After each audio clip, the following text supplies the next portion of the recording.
what's up YouTube? It's Erin, and today we're talking all about building personal brands, one of my favorite subjects. The first thing I want to say is a lot of people get very overwhelmed when they're thinking about building a personal brand, and the reason that they get overwhelmed is because they look ahead to people that have been in the space building their personal brands for a very long time. That's just not realistic. And the key thing to remember is that when you're looking at those people and you're idolizing those individuals, they all started somewhere. A first tweet, a first video, a first post on Instagram.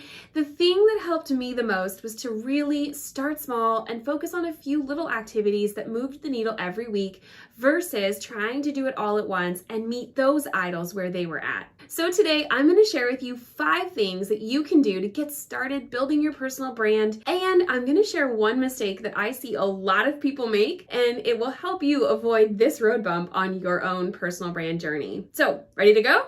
Awesome.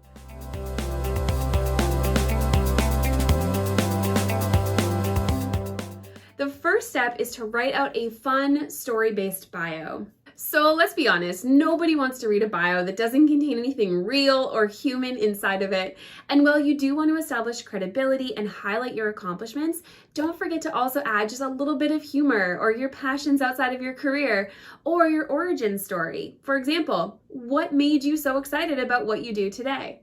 For me, I often share the story of my dad giving me a Commodore 64, and I try to weave that in where it makes sense. Here's my LinkedIn bio to help you get started and really see how you can craft both your story along with your professional accomplishments to create something that actually connects with other humans. All right, so the second step is to take that bio to all of the social platforms that you're on to ensure that you're creating a consistent experience for your community. Yes, you might want to craft each bio to really support that platform and the type of content you're going to share, but the idea is to at least make it feel like you're the same human being wherever people connect with you. And while you're at it, it's also a good idea to freshen up your graphics, things like social headers and profile photos, and audit your content. For social graphics, I like Canva because you can literally design everything you need, even if you have 0 graphic design skills. Next, you want to choose 3 to 5 topics that you're passionate about. These will become your pillars to help you guide the content you're going to share and shape the connections you're going to make as you build your personal brand. For me, I share a lot about marketing, startup, tech, and being fearless and unconventional. I think about these pillars as bumpers in a bowling alley. They help me stay on topic, they give folks in my community an idea of who I am, what I'm about, but also what they can expect when they follow my content. If you're not sure what those things are, just think about your why. Why are you sharing this content? What are you hoping to get out of it? What do you want to give your community? And what are some of the goals? I'm going to talk about my why in a little minute. It should help you contextualize what you're doing in this part of the process. Okay, so the next step is to then write out a few social posts that fall within each of those categories. Personally, I aim for about 3 tweets a day, 1 LinkedIn post, an Instagram post, 1 video per week here on YouTube, 3 TikToks, but a side note, I am just starting my journey on both YouTube and TikTok for 2021.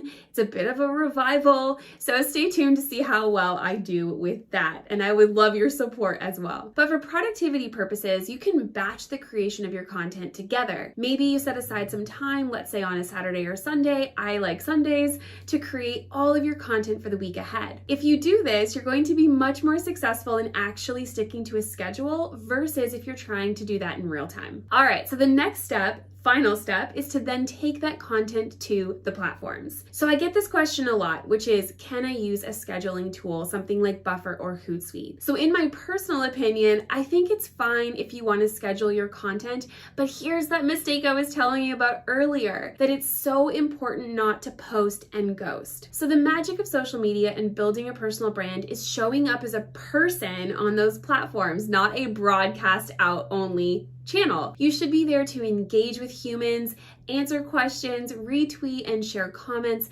but most importantly, be a part of the conversation. It's also important to engage with other people's content. So if you're only engaging with the stuff you post, it's gonna feel pretty one-sided to your audience and they're likely to ditch your profile. All right, so I know I've shared a lot with you today and a lot of people are going to say to me, but Erin, this is so much work.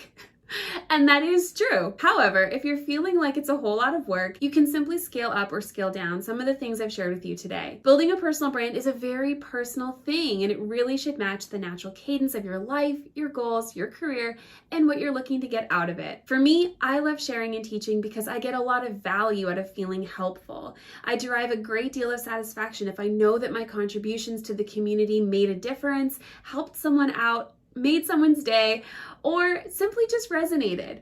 So you have to know your why, provide value, and most importantly, have fun. So if you have any brand building questions, leave them in the comments below. I will be here to answer them, and I'd love to also see your personal brand building efforts. So feel free to tag me on social. I'm at Erin Blaskie on most platforms with a link to your profiles. I'd love to check those out. So we'll see you next time. Be sure to subscribe. I will be posting videos every single week, and I look forward to connecting with you soon.